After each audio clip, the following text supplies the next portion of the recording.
Hello दोस्तों, तो आज हम लोग पढ़ने वाले हैं ओ लेवल का पेपर नंबर 4 IoT यानी internet of things, chapter number 1, जिसके अंतर्गत हम लोग पढ़ेंगे इंट्रोडक्शन ऑफ IoT। तो IoT क्या है और इस चैप्टर में या हम ये कहें कि इस पेपर में क्या दिया गया है, इसका सिलेबस क्या है, सब कुछ समझेंगे इस वीडियो में। चलिए शुरू करते हैं। सबसे पहले आपको यहाँ पे क्या करना है, आप ओपन करेंगे neeletcourse.blogspot.com, neeletcourse.blogspot.com। अब इसमें आपको सिलेबस सर्च करेंगे तो आपको ये मिल जाएगा जो, ठीक है ना। तो इसमें सिलेबस दिया हुआ है कि सिलेबस क्या रखा गया है, ठीक है। तो ये नीलेट का सिलेबस है जिसमें आपको चैप्टर वाइज उसके नंबर यहाँ पर डिस्प्ले कर रहे हैं, ठीक है। तो किस चैप्टर में कितने नंबर मिलेंगे आपको, वो आपको यहाँ पर दिया हुआ है। तो हम यहाँ पर अभी बात करने जा रहे हैं पहला चैप्टर के बारे में, introduction to internet of things. तो इसमें हम लगभग पूरे को कवर करने का प्रयास कर रहे हैं। चलिए शुरू करते हैं। दोस्तों, यहाँ पे इंटरनेट ऑफ थिंग्स को आप पिक्चर देख रहे होंगे, थोड़ा सा आप यहाँ पे आइडिया लगाइए कि IoT क्या होगा। तो IoT का मतलब ये है कि अब हमारी जो दुनिया है बहुत ज़्यादा बदलने वाली है। IoT हमारा जो है वो एक प्रकार से हमारे जो हार्डवेयर डिवाइस है और इंटरनेट है, इनसे आपस में एक दूसरे को कनेक्ट करने का टेक्निक है, समझ लो। यानी हम ये कह सकते हैं कि ये हमारी ज़िंदगी में तो इंटर कर चुका है, लेकिन मुझे इसके बारे में अभी जानकारी नहीं है। बल्कि आप ये समझ लीजिए यहाँ पे कि ये बहुत ज़्यादा प्रभावित करने वाला है हमें। अगर हम यहाँ पे आपको एक एग्जांपल ले लें तो आप यहाँ पे देख पा रहे होंगे कि ये कैमरा है। आप कहीं भी जाते होंगे तो आप देखते होंगे कि कैमरा आपको दिख रहा है। हर जगह पे कैमरा ज़्यादातर लगा हुआ है, कहीं ऑफिस में, कहीं चौराहे पर। अब मान लीजिए कि कोई आदमी अपनी ऑफिस को छोड़कर चला गया, वहाँ पे कोई भी व्यक्ति मान लो आता है, अजनबी आता है, कुछ भी आता है, तो क्या करेगा वो? कैमरा जैसे ही आएगा, मान लो उसने अलर्ट लगा रखा है, मोबाइल पे अलर्ट आ गया कि भैया कोई जो है ऑफिस में आ गया है या रात में कोई आ गया है। अब उसकी तुरंत फ़ोटो भी सेंड कर देगा आपको, कौन आ गया है, कैसा है, आप पता लगा सकते हैं इस बात से। तो ये क्या कर रहा है, ये आपको ही अलर्ट कर रहा है। यानी कि यहाँ पे एक प्रकार से जो है कोई आदमी नहीं है, लेकिन ये फिर भी आपको क्या कर रहा है, अलर्ट कर रहा है। अब जैसे कि मान लीजिए आपकी गाड़ी है, मैं इसका एग्जांपल बता रहा हूँ। IoT हमारी किस प्रकार से मदद कर सकता है, तो देखिए IoT हमारी किस प्रकार से मदद कर सकता है। तो IoT यहाँ पे जैसे गाड़ियाँ लीजिए, आपके पास 10 गाड़ियाँ हैं और आप चाहते हो कि हमें गाड़ियों पर हरदम नज़र न रखनी पड़े, कौन सी गाड़ी कहाँ पर है, कैसी है, किस गाड़ी में कितना तेल है और वो कितनी चली है, ड्राइवर कहाँ पे है, सब कुछ आपके मोबाइल पर आता रहे। तो उस सिचुएशन में आपको क्या करना है, अपने गाड़ी में GPS ऐड कर दीजिए और ड्राइवर की जो मोबाइल है उसका एप्लीकेशन का जो email ID है वो आप अपने पास रख लीजिए। बस क्या करना है, सिंपल सा काम है, जो है आप अपने मोबाइल में सबको ट्रैक कर दीजिए एक साथ में, किस गाड़ी में कितना डीजल है, वो सब कुछ आपको पूरा आपके मोबाइल पर आता रहेगा। कितना आसान है, यानी ड्राइवर से भी पूछना नहीं है कि तुम कहाँ हो, गाड़ी कहाँ पहुँची है, यानी सब कुछ आपको यहाँ पर आपका जो IoT है। यानी कि ये एक प्रकार से जब हम सारी चीज़ों को एक दूसरे से कनेक्ट कर देंगे तो वो आपके लिए हेल्पफुल हो जाएगा। जैसे मान लीजिए एक एग्जांपल लेता हूँ मैं यहाँ पर, जैसे ये फ्रिज है। हम फ्रिज में क्या करते हैं, हम फ्रिज में ज़्यादातर जो है ऐसे सामान रखते हैं जो जल्दी ख़राब हो जाता है। जैसे खाने पीने की वस्तुएं ज़्यादातर इसमें रखी जाती हैं। जैसे सब्जी है, अब सब्जी आपका क्या होता है, सब्जी आपका मान लीजिए कि आपको या आपके घर वाले कोई ना कोई बाजार जाकर के खरीद करके लाता है और फिर वहाँ पे रख देता है। अब आप किसी दिन सब्जी बना रहे हो तो देखते हो कि कुछ सब्जी उसमें से है ही नहीं, कुछ सब्जी है उसमें जो है, तो आप सोचते हो कि जो है और जो नहीं है फिर लाने जाना पड़ेगा। ऐसा क्यों ना हो जाए कि फ्रिज खुद ही ये कहे, डिक्लेयर करे कि सब्जी कौन सी नहीं है और कौन सी सब्जी ख़त्म हो गई है, और वो ऑर्डर प्लेस कर दे किसको, यानी जो सब्जी विक्रेता है, तो और वो सब्जी आपको दे जाए। कितना आसान होगा। यानी कि ये सारा कुछ जो है किसके थ्रू हो सकता है पॉसिबल, इंटरनेट के थ्रू। यानी सभी डिवाइसेस को जब हम एक साथ में कनेक्ट कर देंगे और वह हमारे लिए हेल्पफुल हो जाएंगी। यानी कि एक प्रकार से हमें कह सकते हैं कि सभी डिवाइसेस हमारे लिए हेल्पफुल हो जाएंगी और तब हम इसका बेनिफिट उठा सकते हैं। यानी कि इंटरनेट ऑफ थिंग यही है जो मैंने आपको बताया, इंटरनेट ऑफ थिंग यही है। लेकिन इसके साथ में इसका जो एडवांटेज है, साथ साथ में कुछ डिसएडवांटेज भी है। आइए आपको स्टेप बाय स्टेप समझाते चलते हैं। ये हमारा इसका IoT का बुक है जहाँ से आपको शुरू करते हैं बताना। तो ये IoT का बुक है जहाँ से आप शुरू करेंगे। जो मैंने बताया यही इसके अंतर्गत दिया हुआ है, ठीक है। आइए अब आपको हम यहाँ पे IoT की शुरुआत मानते हैं। 1999 में एक साइंटिस्ट जिनका नाम था केविन एथसन, सबसे पहले इनके कॉन्सेप्ट का नाम इंटरनेट ऑफ थिंग रखा था।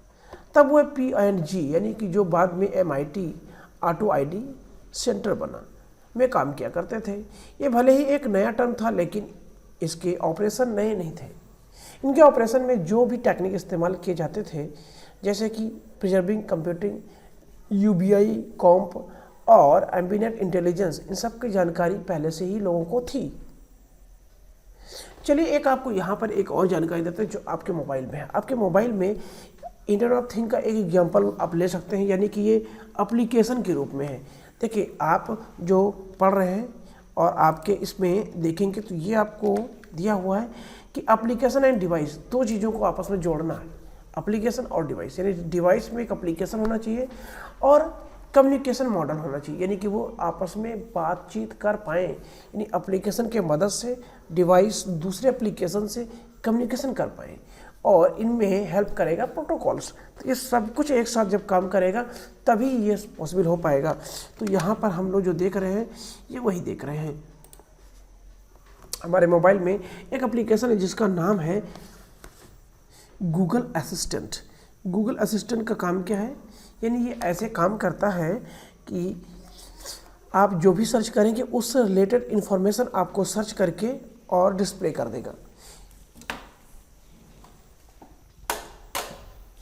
तो स्पेशली ये एक प्रकार से इंटरनेट ऑफ थिंग का भी काम करता है, आपको मैसेज भी देता रहता है कि किस तरह की चीज़ें, यानी कि जो नोटिफिकेशन आ रहा है आपके मोबाइल पर, बहुत कुछ काम करता है IoT आपका जो है। तो यहाँ पे आपको मैं पूरी चीज़ें इसमें थ्योरेटिकल के रूप में दे दिया है कि कैसे काम करेगा। अब बात कर लेते हैं यहाँ पर हम जो है कि मान लीजिए आपके पास बहुत सारी डिवाइस है लेकिन उन्हें कनेक्ट कैसे किया जाएगा।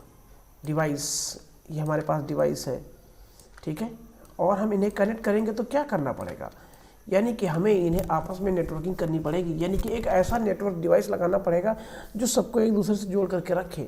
लेकिन इन सबको जोड़ने के लिए हमें ज़रूरत पड़ती है एक राउटर की। जैसे कि आप लोगों ने अपने मोबाइल में हॉटस्पॉट चलाया होगा। हॉटस्पॉट चला करके आप क्या कर सकते हैं, ये हॉटस्पॉट है, इससे भी हम लोग जो है, ये वाईफाई है, मान लो हॉटस्पॉट बना दिया, यानी वाईफाई बना दिया हमने। अब क्या होगा कि हमारे मोबाइल, टीवी, लैपटॉप, मोबाइल ये सब आपस में जुड़ जाएंगे एक दूसरे से। अब ये चाहे तो एक दूसरे के साथ में कम्युनिकेशन कर सकते हैं।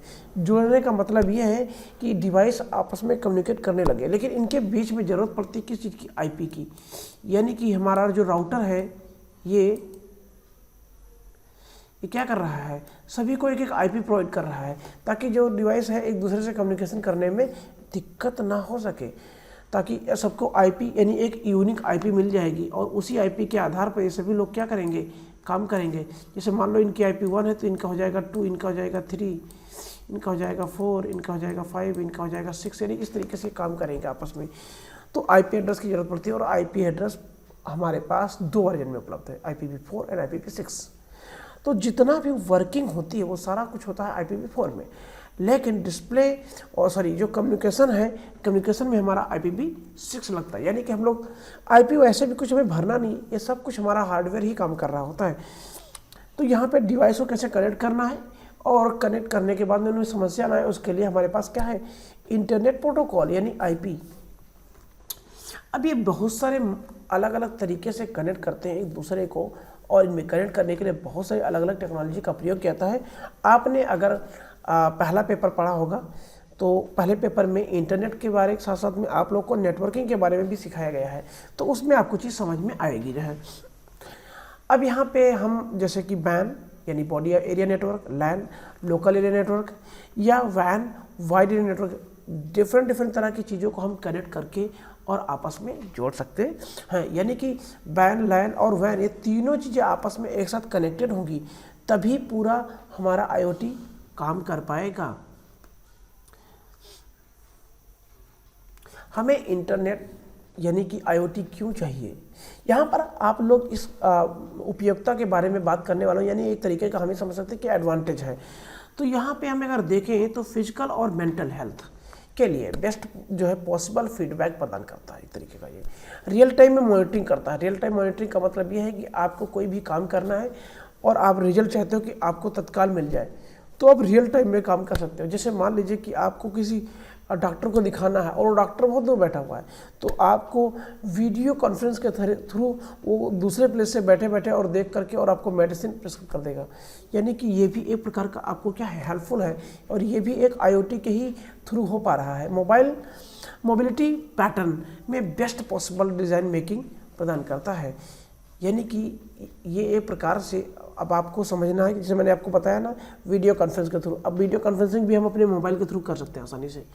इसके साथ में लोकल प्रोवाइड को बेस्ट पॉसिबल कनेक्शन प्रदान करना, जिनके लिए ग्लोबल पोटेंशियल हो। IoT का मुख्य अपॉर्चुनिटी और बेनिफिट क्या है यहाँ पर? तो ये छोटी छोटी पॉइंट्स हमने आपको यहाँ पे दिया है, जिनको आप जो है पढ़ करके और थ्योरी अपना बिल्डअप कर सकते हैं।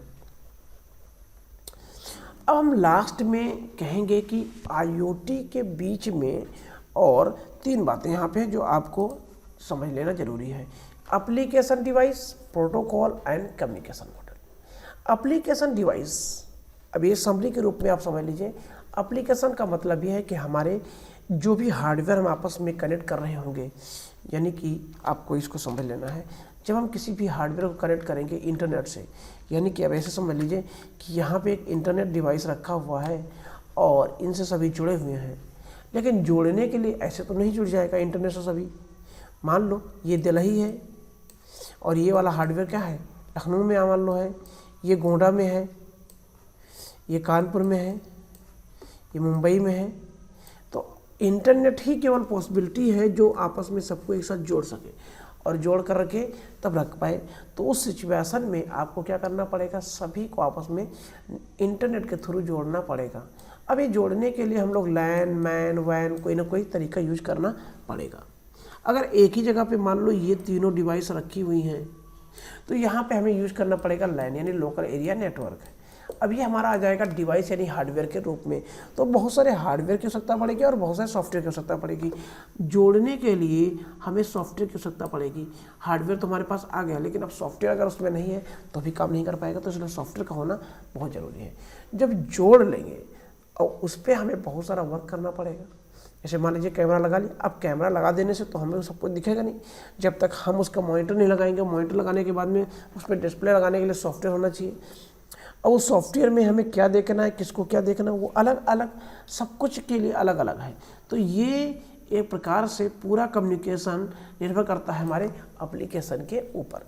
तो इंटरनेट ऑफ थिंग्स में एप्लीकेशन का, डिवाइस का और नेटवर्क का, इन तीनों चीज़ों का कॉम्बिनेशन बहुत ही महत्वपूर्ण है। और अगर ये सही से नहीं है तो हमारी डिवाइस आपस में कम्युनिकेट नहीं कर पाएंगी। तो डिवाइस को कम्युनिकेट करने के लिए ये बहुत ही ज़रूरी फीचर्स में आता है कि हमारे पास जो है वो सारे फीचर होने चाहिए। इसीलिए आपके चैप्टर का नाम भी रखा गया एप्लीकेशन एंड डिवाइस। तो इंटरनेट ऑफ थिंग क्या है, ये आपको समझ में आया होगा कि ये एक नई और एक एडवांस टेक्नोलॉजी है।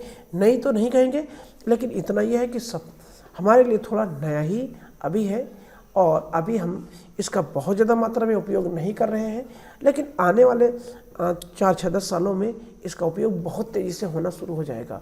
तो अगर आप इनमें करियर बनाना चाहते हैं तो ये आपके लिए बहुत बढ़िया अपॉर्चुनिटी है। इस वीडियो में आपने जितना कुछ सीखा है उसके बारे में आप हमें कमेंट करके बताइए। नया क्या सीखना चाहते हैं वो भी कमेंट करिएगा। आप अपना हमें सुझाव जरूर दीजिएगा कि आपको वीडियो में क्या अच्छा लगा, क्या अच्छा नहीं लगा। फिर मिलेंगे नेक्स्ट वीडियो में, तब तक के लिए बहुत बहुत धन्यवाद।